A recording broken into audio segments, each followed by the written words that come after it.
In fact, a feeling of undeservingness is one of the dirty little secrets that we have with regard to success. You know, there's something wrong with you because almost everyone has at least one really terrible thing wrong with them. Hey there! Why do you want to hear motivational tapes? For the ultimate success, happiness, health, and wealth, to value success and failure equally, to learn something new and be inspired, to increase knowledge about various fields, subscribe to us and stay tuned for endless motivation.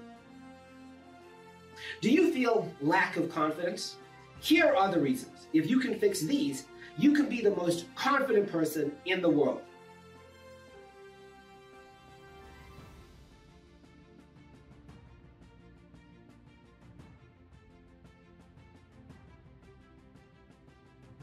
I find that there's three factors that interfere with our self-confidence. Number one factor is doubt and fear. Doubt and fear. This is really the greatest problem that human beings have.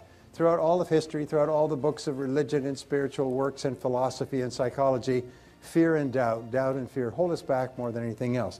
And then second of all, it's feelings of guilt and unworthiness.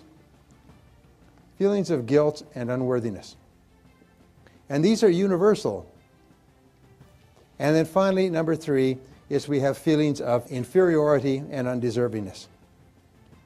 It's absolutely amazing. They've done lots of work with AIDS patients, and they find that some people who have AIDS live for years and years and years, and some die. And they found that the critical thing is the feeling of worthlessness. Is people come down with the disease and they feel that there's something wrong with them and they lose their heart. Viktor Frankl, when he was in the Nazi death camps at Auschwitz, said as long as people believed in something, they stayed alive. As soon as they stopped believing, they just died. And so we all have these feelings. In fact, a feeling of undeservingness is one of the dirty little secrets that we have with regard to success. As you've heard the old expression, fear of success. It's no such thing as fear of success. It's just a pop suggestion. It's feelings of undeservingness. We don't feel that we're worth it. And so people who unconsciously don't feel that they're worth very much, they will work very hard on the outside to achieve success, and then they'll sabotage themselves. So these are the big three. And where do doubts and fears come from? Where does guilt and unworthiness come from? Imagine if you had no doubt at all, completely self-confident, no fears at all. Is if you felt fabulous about yourself and your ability to accomplish things. If you felt like you deserved all good things in the world, think how much different you would be. And then you look at people who are really successful and happy, and that's the way they are. And as it happens, nobody starts out that way. So I began studying this, and this is really what got me going, and I have now been teaching for 25 years, but I began with these very principles we're talking about today. So what we know is that all habits, including emotional habits, are learned. And this is an interesting concept I came about studying the works of Ouspensky, who wrote at the turn of the last century. But emotional habits, or ways of feeling, ways of responding emotionally, are all learned. They are not fixed. They're almost like vagrant emotions. They have no home in the subconscious. If they were fixed, and certain phobias and certain mental illness is fixed, if they were fixed, they're locked in, you can't get them out. But as it happens, 99.9% of our emotional responses, especially negative ones, are actually unlearnable. You can actually defuse them. You can actually pull the wires that keep them functioning and get rid of them. And if you couldn't get rid of them, of course, you could never improve. But the very fact that you can get rid of them means that you could accomplish anything. Like, people have a lot of guilt. You know, there's a line of social psychology that claims that most people feel that they're better than other people. And like, I just don't buy that. That isn't what I've seen in my life. And maybe I'm a bit biased because I'm a clinical psychologist and I see more people who are overtly suffering, maybe, than people do in general. Although I'm not so sure about that, you know, because you don't have to scratch very far beneath the surface of most people's lives before you find something truly tragic. And I don't mean the sort of tragedy that you whine about. I mean, you know, your mother has Alzheimer's, or your best friend committed suicide, or you have a close relative with cancer, or you have a sick child, or, you know, there's something wrong with you, because almost everyone has at least one really terrible thing wrong with them. And if you don't, hey, you will. So, you know, that tragic sense of being is there with people all the time.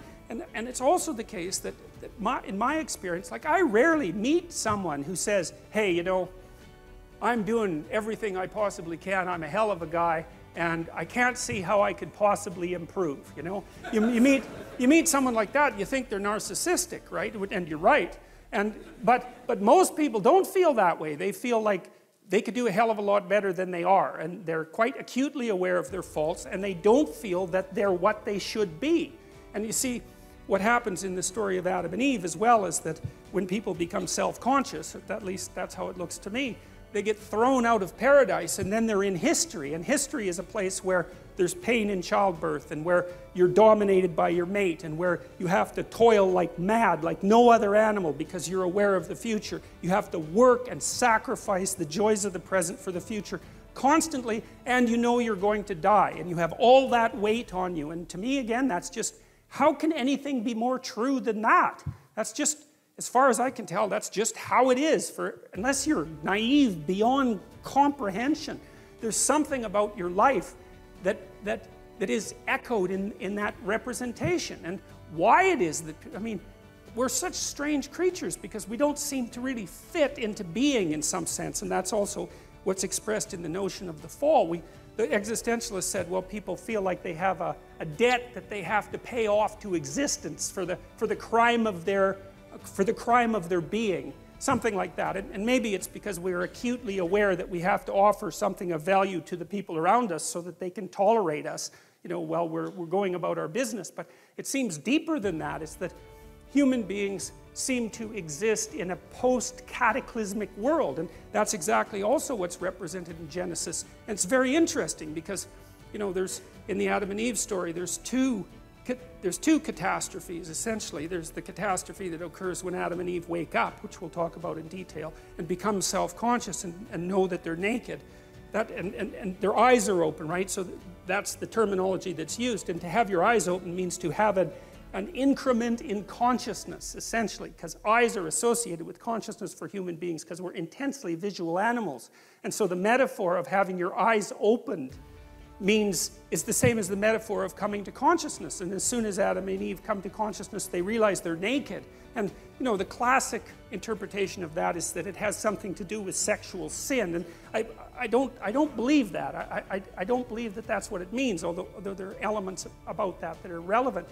It's more that to realize that you're naked, it's like you know, if you dream that you're naked on a stage in front of people, that's not a sexual dream, man, unless you're some kind of strange exhibitionist, right?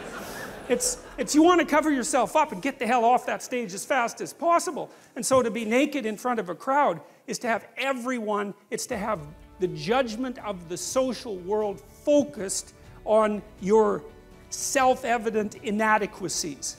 And that makes people self-conscious, and that's a real human state. It's associated with neuroticism in the Big Five trait model. But people don't like that at all. They don't like having their fragility and vulnerability exposed to the group. It's one of the two major fears of people, because one is social humiliation, and the other is something like mortality and death.